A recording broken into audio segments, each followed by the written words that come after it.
Sveiki, malonu, kad įsijungėte šį ir šiame video aš jums papasakosiu apie tai, kaip naudoti baltyminius miltelius, dar kitaip proteiną. Tai daugelis iš jūsų kartais prisibijo vartoti būtent proteiną, nes galvoja, kad skonis nelabai yra geras, tai sintetika ir taip toliau. Bet vis daugiau žmonių naudoja šios miltelius vien tik dėl to, kad surinktų daugiau baltymų dienos metu. Taip pat turėtų gerą sveiką užkandį, kai nėra laiko pavalgyti ir tiesiog siekiant pagerinti atsistatymą, tai yra daugelis skirtingų baltymų miltelių rūšių, tai tarkim augaliniai, gyvulinės kilmės ir tada pagal jūsų, jeigu netoleruojate, ten tarkim pieno, laktozės, tai renkatės baltymų miltelius, tai ten iš ryžių, kinvos, avinžirnių ar kažko kito, taip pat yra ten ir tarkime baltymų iš kiaušinių, jautienos ir yra begalės įvairių pasirinkimų, todėl kiekvienas žmogus gali atrasti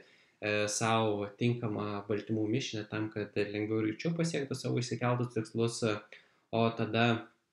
kas liečia tą pasisavinimą, tai dažniausiai tyrimuose yra nurodyta, kad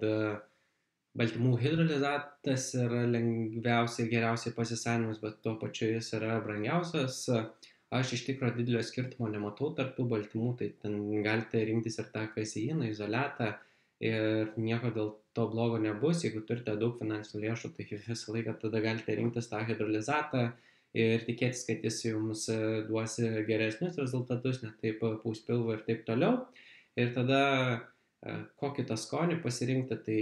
kiekvienas baltymas turi skirtingą skonį, tai reiškia, jeigu ten yra vienas brandas koks skaitė, kitas yra neo, tai pavyzdžiui, jų skoniai bus skirtingi ir jūs tik bandymo proceso metu galite atrasti tą skonį, kuris jums patiks, ar tai nebus per saldus, ar nebus per toks sintetinis, ar ten nebus tiek daug saldiklių ir taip toliau. Tai tiesiog ieškote ir per laiką atrandate savo tinkamą ir taip galbūt iš pirmo karto pavyks atrasti gerą skonį, galbūt ne, ir tada jeigu atrandate gerą skonį, tai galite jį vartoti nuolat, ar tik vartoti to paskui brando tuos skirtingus papildus, tai vieną kartą perkate braškinį, kitą kartą šokoladinį, kitą kartą gal be skonio, galbūt visą laiką perkate be skonio, nes darote kokteilius ir jums tiesiog to skonio nereikia. Ir kai suprantame šios dalykus, tada galime pagalvoti, tai kaip naudoti tos proteino miltelius, nes dažniausiai jums iškyla klausimas, tai per dieną galite suvartoti, tarkim, nuo 25 iki 75 gramų baltymų miltelių, tai miltelius galite naudoti tai su vandeniu, tai galite maišyti su paprastu kokiu nors pienu, tai galite maišyti su augaliniu pienu, tada galite daryti kokteilius, tai vėlgi dedate miltelių, tada dedate pieno ar vandens, tada kokiu nors uogų ar daržovių, avižų ir taip suplakate ir gaunate kokteilį, tada taip pat miltelius galima dėti į košės, tai reiškia, įsiverdate ryte avižinę košę, palaukite, kol šiek tiek atvės ir tada pagardinate ją būtent baltymų milteliais. Tada vėl baltymų miltelius galima dėti į kepinius, jeigu kepate kokią nors varškės apkepą ar pyragą sveikesnį, tam, kad jis turėtų daugiau baltymų, tada vėlgi į sausainius, brownies, tada taip pat galite pagardinti varškę, tuos taip pat jogurtus ir jeigu kartais dar galite tokį įdomų miksą pasidaryti, tai būdavo, kad aš tokį bent darydavau ir keli irgi klientai išbandė, tai aš, pavyzdžiui, pasikepdavau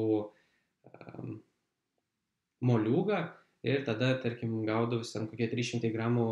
moliūgų tyras ir aš tą moliūgų tyrą sumaišydavau su baltymų milteliais ir man visai skanus mišinys gaudavosi. Dar gal